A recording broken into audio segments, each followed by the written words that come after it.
जय श्री राम। अयोध्या सजी हुई है, नगर के गली कूचे भी चमकाए जा रहे हैं। उत्सव का माहौल है क्योंकि सदियों के इंतजार के बाद अयोध्या मंदिर में रामलला विराजेंगे। भगवान श्री राम की नगरी अयोध्या बेशुमार महापुरुषों की कर्म भूमि रही है। यह पवित्र भूमि हिंदुओं के लिए बहुत ही महत्वपूर्ण है। यहाँ पर भगवान श्री राम का जन्म हुआ था, इसीलिए इसको राम जन्मभूमि भी कहते हैं। आज की वीडियो में हम अयोध्या राम मंदिर का इतिहास और इसके भव्य निर्माण से जुड़े रोचक तथ्यों का वर्णन करेंगे। श्री हरि विष्णु के अवतार माने जाने वाले श्री राम एक व्यापक रूप से पूजे जाने वाले हिंदू राजा हैं। प्राचीन भारतीय महाकाव्य रामायण के अनुसार राम जी का जन्म अयोध्या में 5114 ईस्वी पूर्व चैत्र मास की नवमी को हुआ था। अयोध्या पहले कौशल जनपद की राजधानी थी। वाल्मीकि कृत रामायण के बालकांड में उल्लेख मिलता है कि अयोध्या 12 योजन लंबी और 3 योजन चौड़ी थी। वाल्मीकि रामायण में अयोध्यापुरी का वर्णन विस्तार से किया गया है। रामायण में अयोध्या नगरी के सरयू तट पर बसे होने और उस नगरी के भव्य एवं समृद्ध होने का उल्लेख भी मिलता है।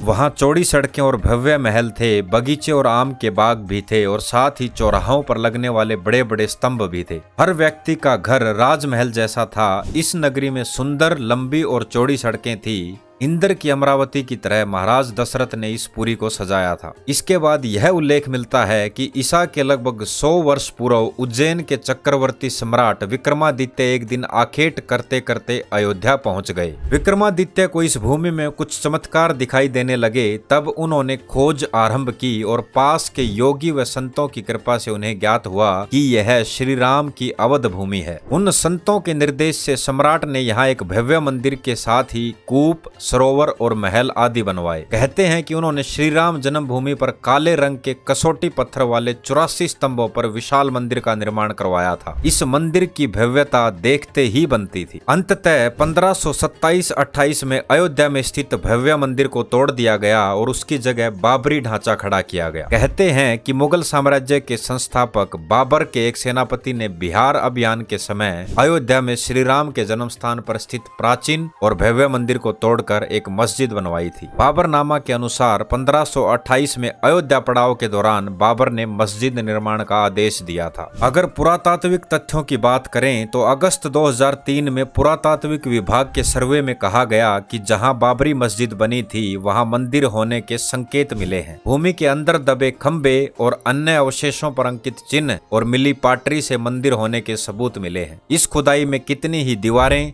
फर्श और बराबर दूरी पर स्थित 50 जगहों से खंभों के आधारों की 2 कतारें पाई गई। 30 सितंबर 2010 को इलाहाबाद उच्च न्यायालय की लखनऊ खंडपीठ ने विवादित ढांचे के संबंध में ऐतिहासिक निर्णय सुनाया। कोर्ट ने भी मान लिया कि जहां रामलला विराजमान है वही श्री राम की जन्मभूमि है। 1850 के आसपास बाबरी मस्जिद का मामला एक बार फिर से उठा और हिंदू मुस्लिम विवाद हिंसक रूप से सामने आने लगे। विश्व हिंदू परिषद ने घोषणा की थी कि वो विवादित क्षेत्र पर मंदिर की आधारशिला रखेगी। इसके बाद राजीव गांधी मंत्रालय ने वीएचपी को शिलान्यास की अनुमति दे दी थी। प्रारंभ में केंद्र और राज्य सरकारें विवादित स्थल के बाहर शिलान्यास के आयोजन पर सहमत हुई थी। हालांकि 9 नवंबर 1989 को विहिप नेताओं और साधुओं के एक समूह ने विवादित भूमि पर 7 घन फुट गड्ढे खोदकर आधारशिला रखी और सिंह द्वार स्थापित किया। कामेश्वर चौपाल बिहार के एक दलित नेता पत्थर बिछाने वाले पहले लोगों में से एक बने। विवाद का हिंसक रूप दिसंबर 1992 में बढ़ गया जब बाबरी मस्जिद का विध्वंस हुआ। इसके बाद काफी लंबी कानूनी लड़ाई चली और 2019 में अयोध्या विवाद पर उच्चतम न्यायालय का निर्णय था कि विवादित भूमि को सरकार द्वारा गठित एक ट्रस्ट को सौंप दिया जाए।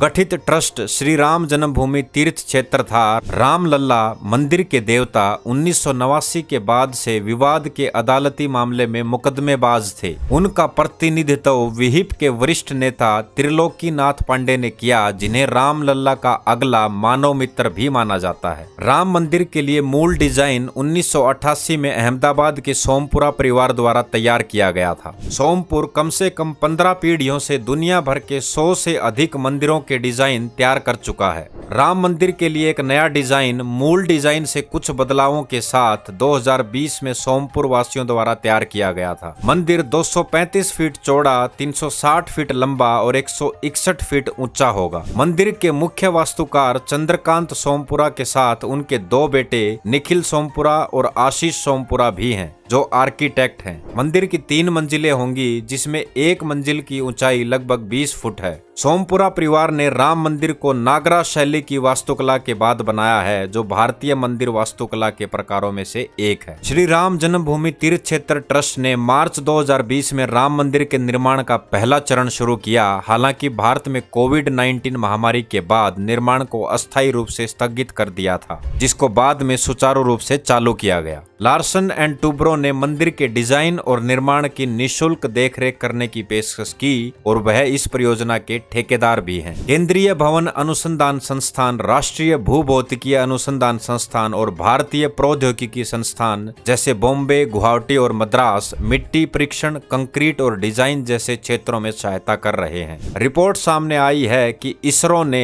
सरयू की एक धारा की पहचान की थी जो मंदिर के नीचे बहती है। मंदिर को इस तरीके से तैयार किया जाएगा कि अगले 1000 साल तक मंदिर को रेनोवेशन की भी जरूरत नहीं पड़ेगी। श्री राम जन्मभूमि तीर्थ क्षेत्र ट्रस्ट के मुताबिक यह ऐतिहासिक मौका है जिसका इंतजार देश की करोड़ों जनता कई दशक से कर रही थी। सूर्यवंशी राजा राम की नगरी अयोध्या में जगह जगह सूर्य स्तंभ लगाए जा रहे हैं। मंदिर परिसर में कांस्य की बनी विशाल जटायु प्रतिमा भी लगाई गई है। रामलला की प्राण प्रतिष्ठा समारोह के लिए थाईलैंड के राजा ने वहां की मिट्टी भेजी है। कंबोडिया से सुगंधित हल्दी आई है। इसके अलावा जोधपुर से 600 किलोग्राम गाय का घी और जनकपुर से मिथिला आर्ट पेंटिंग। रामलला की मूर्ति कर्नाटक और राजस्थान के पत्थरों से बनी है। मंदिर में 2100 किलो का एक विशाल घंटा लगाया जाएगा जो 6 फुट ऊंचा और 5 फुट चौड़ा होगा। मंदिर परिसर में 44 फीट लंबाई और 500 किलोग्राम का ध्वज दंड भी लगेगा। वैसे तो राम मंदिर का काम 2025 तक संपूर्ण होगा, लेकिन भक्तजन 22 जनवरी 2024 से रामलला दर्शन कर सकते हैं।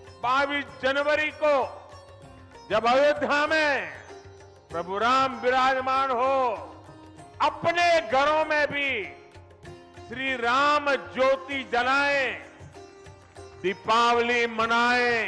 वीडियो इन्फॉर्मेटिव लगा हो तो लाइक और शेयर करना ना भूलें। जय श्री राम।